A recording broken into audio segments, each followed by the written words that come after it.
Hello, I'm Stephen Spurrier, and I'm speaking to Asian Palate.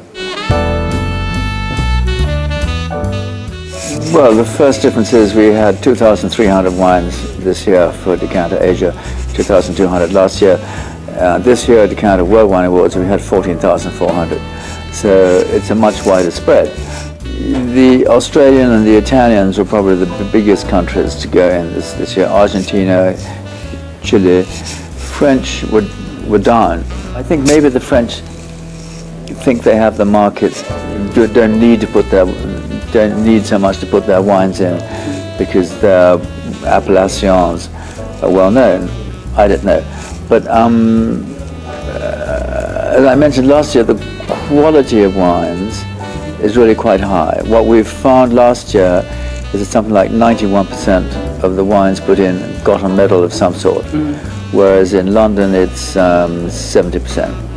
And the reason behind that is the big supermarket chains just put in a ton of wines knowing that they're going to get about 60%.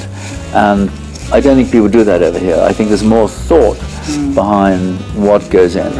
And certainly the quality of the judges we had this year is very high. And so you might as well, if you're a producer, you might as well put in a good wine. Right. I think the one that can change its mind the fastest is Hong Kong. Tokyo is very conservative. They like to be sure of, they like to have a lot of background behind the wines they taste, so they're not going to experiment. It takes them a long time to get a new wine. And Singapore is midway between the two. I think Singapore is pretty creative, but also they're conservative. I think Hong Kong is really the melting pot. Singapore probably thinks it is, and Tokyo knows it's not. Tokyo is the strongest market, but I mean it's a very strong market for Champagne. It's a very strong market for Burgundy and Bordeaux, but it's a very conservative market. And I think here in Hong Kong, obviously you're influenced by brands, by names and all this kind of stuff. But I think anything that's new and tastes good gets an immediate following. Right.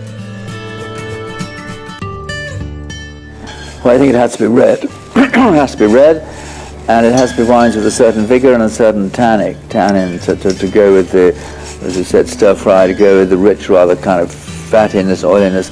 And so I would think a Côte d'Rhône or a Margaret River Cabernet Sauvignon or a Medoc or particularly a Sangiovese, something like a sort of something like a Brunello, for instance, but certainly red. Well, the site was already on the farm that my wife bought in '87, and when we bought the farm, I saw there was a lot of chalk on it. And I had the soil analyzed by Michel Laroche from Chablis, and he said it was very good for Chardonnay. But I didn't think of planting then, and had I planted then, I would have planted to make a still wine. So time passes, and English sparkling wine is 10 years ago was having quite a success, and I thought, time has come to plant.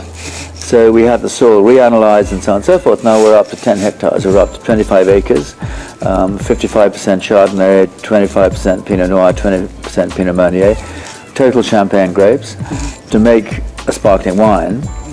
And it's called Bride Valley because we're in an area of natural beauty called the Bride Valley, and the little river Bride runs in front of our property. And in 2011 we made 500 bottles. We made nothing last year because we were rained off entirely, a very bad year. This year we'll make about 8,000 bottles, and eventually we'll make 40,000 bottles. And when I'm up to 20 or 30,000 bottles, then I'll think of exporting. Okay. Not until then. Well, I mean in Asia obviously it would be Hong Kong and Tokyo, Singapore, Beijing, Shanghai. I mean obviously the major cities, because I would, even with 24,000 bottles, that's 2,000 cases.